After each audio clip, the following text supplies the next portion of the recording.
What's going on, everybody? Welcome back to the Fantasy Few. I'm with Paul today. Mason's not here, but we are here to discuss for the first time of the year our top five Rookie of the Year candidates. Not specifically our top five, but what they are listed in the odds rankings. And I'm going to just pass that right over to Paul so he can get us into things today.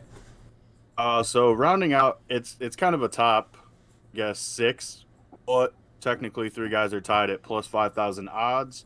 So they're kind of the de facto number four. They have it set up: Justin Fields, Devontae Smith, and Kyle Pitts. Real quick on these guys, we're not going to talk much about them. I love Justin Fields. Obviously, I'm a Bears fan. I think his importance to this team is showing, and I think by the end of the year, he's obviously going to be a little bit higher than this. Devontae Smith and Kyle Pitts. I believe both of these guys are players that were looked at more as potential Rookie of the Year candidates than the top three. And that's just simply because of their stats of what they did as seniors in college. Maybe not so much Kyle Pitts because he missed half the season, but he was still looked at as a tight end, number four overall, highest drafted player ever. 6'6", 240 pounds, runs a 4.4. I think a lot of people expected him to be a lot better, but I don't think they expected that Atlanta offense to regress as much as they did. So, getting into the top three, we have Najee Harris, number three, at plus 1,200. I feel like if you're a football fan, you've obviously watched some Steelers games this year. You know that he is kind of the player that makes this offense go right now. And to speak to that, his stats on the season through 9 games, he's averaging 19 and a half carries. He has 176 carries overall for 646 yards and 4 touchdowns. But it doesn't just go there, or it doesn't just stop there. He also is catching a lot more passes than I think most people would have expected. He averages 5 a game.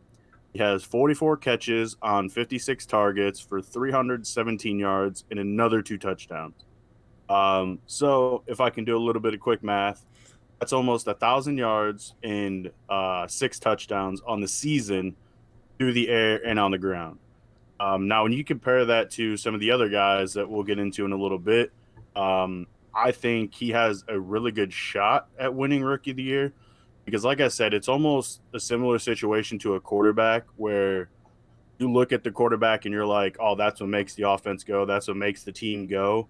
And that's why there's so many more MVPs talked about as quarterbacks rather than positional players because of how important they are. And I think this is kind of the case with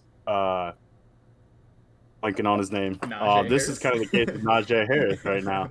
I'm looking right at it too. I'm just, but no, I think that's kind of the case with him. Is that it's just one of those situations where, if you go back to early Adrian Peterson, he was kind of the one that made that team go. Outside of when they had Brett Favre, he was the one that made the team go. You ran it through Adrian Peterson because he's that type of caliber running back. I think this is a similar situation with Harris of he is going to be the focal point of this offense because he can do it out of the backfield, because he can do it on the ground, run between the tackles, and he can kind of make and dictate the pace of a game. Um, I don't know if you have anything on this, Stone. I am going to throw it to you anyways because we'll probably get into number two. But go ahead. Yeah, Najee, I told everybody at the beginning of the year not to draft him in fantasy, and that's really making me look like a fool right now because I was aware that the Pittsburgh offense was not going to be good this year, and they've proven that to me.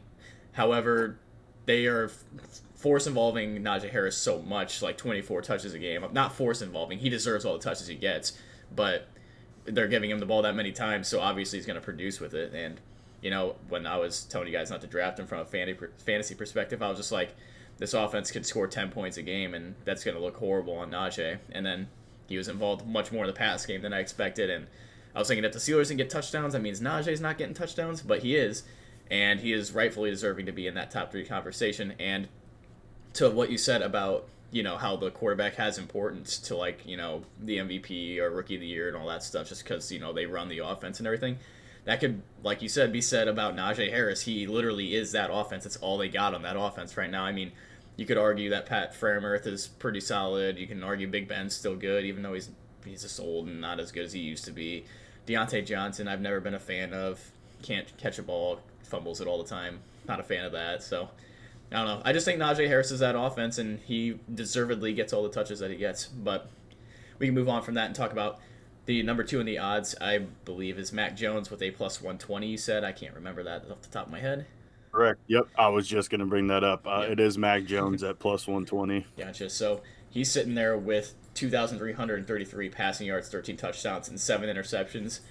And in the second half of the season, he's really started to come alive. I saw a stat that there is 5 plus 100 quarterback rating games this year for rookie quarterbacks, and all 5 of them belong to Mac Jones. He's been very, very efficient for them, and Bill Belichick built a very good team around him to support him with a couple tight ends that he can rely on, Kendrick Bourne and Nelly Swags. So they got all these guys, and then like Paul was telling me before the thing, the rush game has really been rejuvenated there in New England, and that's really been a friend of Mac Jones's as well. So I don't know if you have anything to say about Mac Jones at all. Yeah, just exactly what you just said there at the end. I think the running game is kind of what opened it up, and we've seen that as the season started to progress. In the first couple weeks, Mac Jones, he looked decent, but he looked like a rookie quarterback. Yeah. He was out there, I think, throwing a majority of those 7 interceptions in the first couple games. But once Damian Harris got rolling and Ramondre Stevenson kind of pitched in, J.J. Taylor, all these other guys, whether there was injuries to I about James called him White. Mike White, injuries to James Mike White. White, the GOAT, the Um, real MVP. when there was injuries to James White, when he went down, like a lot of, I guess, speculation of like, oh, who's going to step up? Well, another rookie, Ramondre Stevenson, he stepped up. He's played well. I know you loved him in the preseason, Stone. Yeah. I mean, it's just this running game has kind of allowed for Mac Jones to play at a little bit of a slower pace, not having to throw the ball necessarily 40, 50 times a game like we've seen down in Jacksonville with Trevor Lawrence. He's also doing it a little bit more than what we've seen with Justin Fields, who obviously isn't throwing as much. But it's just, I think the run game has really allowed him to kind of flourish and develop slowly. And you definitely see that. And also, I would say that, like you said, Bill Belichick has surrounded him with a lot of talent that wasn't there with Cam Newton last year, which not comparing the two because they're completely different quarterbacks. Um, but again, like you said, you have Jonnu Smith and Hunter Henry as tight ends now. I know we kind of made I wouldn't call it a prediction, but more of a comparison to when they had brought in Aaron Hernandez and Gronk the first time, what that did for that system. And then, like you said, they've rejuvenated that the wide receiving core. It's not just I don't know if I want to call N'Keal Harry a bust. I just don't think he's a good fit for that team. But you have another bust first round pick on the offense for them. And like you said, you got Nelson Aguilar, you got Kendrick Bourne, who I think is having a really, really good last couple weeks. But Mac Jones, he just looks confident. He looks like he did back at Alabama with Nick Saban. He looks like he's just kind of running the entire show. We know that there was rumors about him helping Cam Newton with the playbook, learning it, when Cam Newton had already been there for an entire season, and he came in as a rookie. Yep. So that just speaks to the leadership of Mac Jones as well.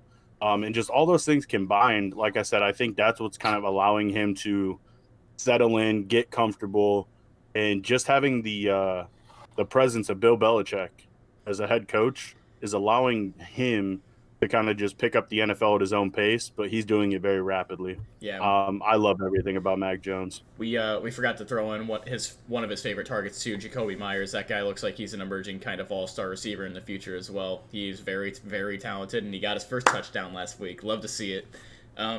Moving on from him, number 1, pretty obvious, plus 110 odds, Jamar Chase. He's just been absolutely dominant this year. Not necessarily the past couple games that he's played, but his first 6 or 7 that he played, he was absolutely unstoppable. He's sitting here right now with 44 catches for 835 yards, 7 touchdowns on 73 targets. He's had a very good season. I mean, a lot of his plays have been bombs downfield, but that Joey B, Jamar Chase connection is undeniable. Very unstoppable right now. Now, he's listed as the number 1 in odds, but I mean, when you have a quarterback like Mac Jones roaring like he does, like at the end of the season right now, I don't think I could see Jamar Chase winning it, even if he continues this production, just because the NFL is so biased towards the quarterback position. But I don't know. Do you think you could see Jamar Chase holding on to it at all? I do. I think it's gonna depend on a couple different things, though. And not to kind of take the spotlight off of him in number one, but I feel like if Mac Jones can lead the Patriots to the division title, which they're only one game behind Buffalo at the moment, I think that would all but seal the deal for him as rookie of the year. Yep. Obviously, just considering what the Patriots were last year. But getting back to Joe Burrow and Jamar Chase, their connection, I think if it continues to kind of flourish the way it has, obviously he can't just sit there and target Jamar Chase 17, 18 times a game. He has to get other people involved to keep the defense true to guarding Jamar Chase. But I also believe that a lot of their connection, I guess not of their connection, but a lot of Jamar's success early on has been the deep ball. I know I had made a comment or a fun fact of mine back in like week 4, where I think through the first 4 weeks, he had a touchdown of 40 plus yards through all 4 games, which was the first time in history, or it might have tied it. I can't remember. But I think that's what a lot of his receiving is. It's those deep passes. He'll get loose for a 60-yarder, or like he did against I believe it was Baltimore, Yeah. where he broke Yep. 2, 3 tackles and went for like 82 yards, 85 yards or something.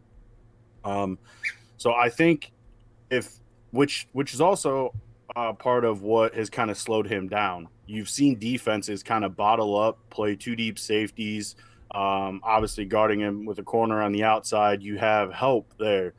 And so now it's like if you don't get that deep shot with him, he just has to get the ball a little bit more each game, that's not something Burrow is trying to force feed. He's going to Samaje Perine and Joe Mixon out of the backfield. He has no issues with that. Checkdowns. He's going to T. Higgins. He's moving it around to Tyler Boyd. He's got C.J. Uzama in the passing game 2 different times with really big games, 2 touchdowns and 90 yards. So I mean, he's spreading the ball around, running the offense like a true quarterback should. And that's kind of limited Jamar Chase the last couple of weeks, which is what we've seen and what you just spoke about. So yeah, I think a lot of it has to do with his deep ball. If he can get that back going, then I think Jamar Chase has a very good shot at winning Rookie of the Year. But again, like we talked about before this episode even started, Justin Jefferson last year, he had 1,400 receiving yards, 7 touchdowns, which obviously ties with what Jamar Chase has already. But he also broke Randy Moss's rookie receiving record, and a lot of people didn't really expect that. And he came nowhere close to winning the MVP, Yeah. or not the MVP, but the Rookie of the Year Yeah. because of Justin Herbert. Now, if we see a similar type year with Mac Jones as Justin Herbert, which I don't think is going to happen, we could be talking about a completely different story yet again at the end of the year. And I will say, Jamar Chase, these last couple weeks, the thing that has kind of haunted him a little bit is he's had that little drop problem start to come into effect for the first time that we've seen all year. He's had a few drops on things that he shouldn't have dropped, and I think that's starting to kind of catch up with him. I don't know what it is, but I mean, the first 7 games or so, he was perfectly fine. So it's not something that scares me too much, but if it does become a problem, that's really going to hurt his chances of maintaining that number 1 spot. I could see Najee Harris even overtaking Chase at the number 2 spot eventually.